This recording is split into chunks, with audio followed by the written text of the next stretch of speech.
अस्सलाम वालेकुम व्यूअर्स। इमरान है डसाल्ट फाल्कन 10 एक 50 साल पुराना तैयारा जो थाईलैंड से बरास्ता इंडिया, पाकिस्तान, अफगानिस्तान और ताजिकिस्तान से होते हुए रशिया के शहर मॉस्को जा रहा था। इस तैयारे को हादसा कैसे पेश आया, इसमें मरने वाले 2 लोगों को क्यों खुफिया रखा जा रहा है, क्या वाकई वो रशियन गवर्नमेंट के बहुत करीबी थे और रशिया के बहुत बड़े बिजनेसमैन थे। इस हादसे के ऊपर एक exclusive detail step by step मैं आपके साथ शेयर कर रहा हूँ। आप मेरा चैनल सब्सक्राइब करें।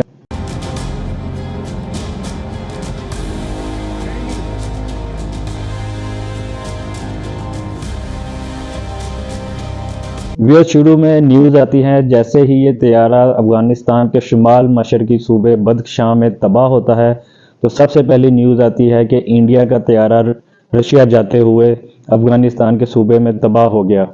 कुछ देर के बाद मुख्तलिफ न्यूज़ आती हैं और इसके बाद एक डिटेल कंप्रहेंसिव आना शुरू हो जाता है आ जाती है कि ये तैयारा बेसिकली थाईलैंड के पटियाला एयरपोर्ट से फ्लाई करता है और उसका जो फाइनल डेस्टिनेशन थी वो रशिया के शहर मॉस्को थी। व्यूअर्स, ये तैयारा 1:20 पर थाईलैंड के पटाया एयरपोर्ट से इसका डिपार्चर होता है और 2:20 पर ये कलकत्ता से होते हुए इंडिया की हदूद में दाखिल होता है। वहाँ गया एयरपोर्ट पे रुकता है, वहाँ पे इसकी रिफ्यूलिंग होती है और 6:20 पर यह पाकिस्तान की हदूद में दाखिल होता है लाहौर की तरफ से और 20 मिनट के बाद यह पेशावर वाली हदूद से होते हुए ये अफगानिस्तान में एंटर हो जाता है।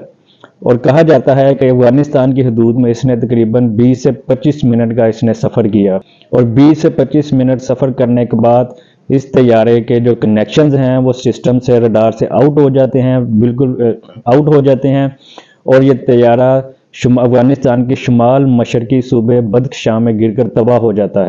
वियर सिविल एविएशन के ज़राए के मुताबिक जब ये तैयारा पाकिस्तान की हदूद में दाखिल होता है तो उस वक्त ये अपनी मामूल की परवाज़ पर था और 37,695 किलोमीटर की बुलंदी पर और 570 किलोमीटर फी घंटा की रफ्तार से ये सफ़र कर रहा था। और जिस वक्त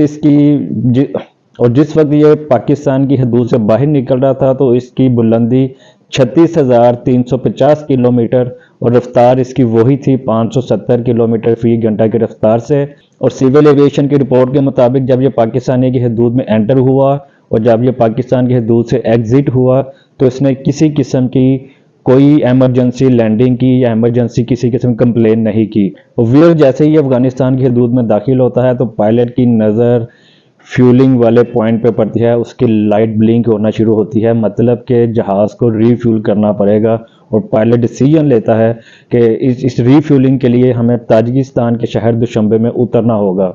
मगर कुछ ही थोड़ी देर बाद ये जहाज़ अफगानिस्तान के सूबे बदख्शां में गिरकर तबाह हो जाता है, जिसमें 6 मुसाफिर सवार थे। उनमें से 4 मुसाफिर जो हैं वो जिंदा बच गए हैं और 2 जो मुसाफिर हैं वो मारे जा चुके हैं। अब व्यूअर, ये जो 2 मुसाफिर हैं इनके बारे में कहा जा रहा है कि ये रशियन गवर्नमेंट के बहुत करीबी थे और बहुत बड़े बिजनेसमैन थे और ये दोनों मिस्टर एंड मिसिस थे। व्यूअर, इस तैयारा हादसे के हवाले से रशियन गवर्नमेंट ने एक हाई लेवल की कमेटी बना दी है। वो इस मामले की पूरी तहकीकात कर रही है कि आया कि जो सेफ्टी रूल्स है उसको मद्देनज़र क्यों नहीं रखा गया। जहाज़ पहले थाईलैंड से टेक ऑफ करता है, इंडिया के शहर गया एयरपोर्ट पर जाकर उसको रीफ्यूलिंग की ज़रूरत पड़ती है। उसके बाद जब वो अफगानिस्तान की हदूद में दाखिल होता है तो फिर उसको रीफ्यूलिंग की ज़रूरत क्यों महसूस आई।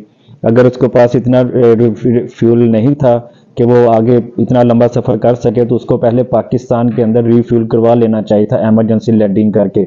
इस हवाले के ऊपर मज़ीद डिटेल्स आ रही हैं और सबसे ज़्यादा गौर इस चीज़ पे किया जा रहा है कि वो 6 मुसाफिर में से जो 4 बच जाते हैं और 2 मारे जाते हैं वो दोनों बहुत बड़े बिजनेसमैन थे और रशियन गवर्नमेंट के काफ़ी करीबी समझे जाते थे। आया क्या ऐसी चीज़ हुई कि सिर्फ वो 2 मारे गए हैं। बाकी डिटेल भी मज़ीद आ रही हैं, जैसे जैसे आएंगी मैं इंशाल्लाह आपके साथ शेयर करूंगा। तो ये आज की इसके ऊपर एक वीडियो मैंने चाहा कि आपके साथ शेयर की जाए कि ये किस तरह यह तैयारा हादसा हुआ। उम्मीद है आपको वीडियो पसंद आई होगी। मेरा चैनल सब्सक्राइब करें। आज के लिए इतना ही, बहुत शुक्रिया।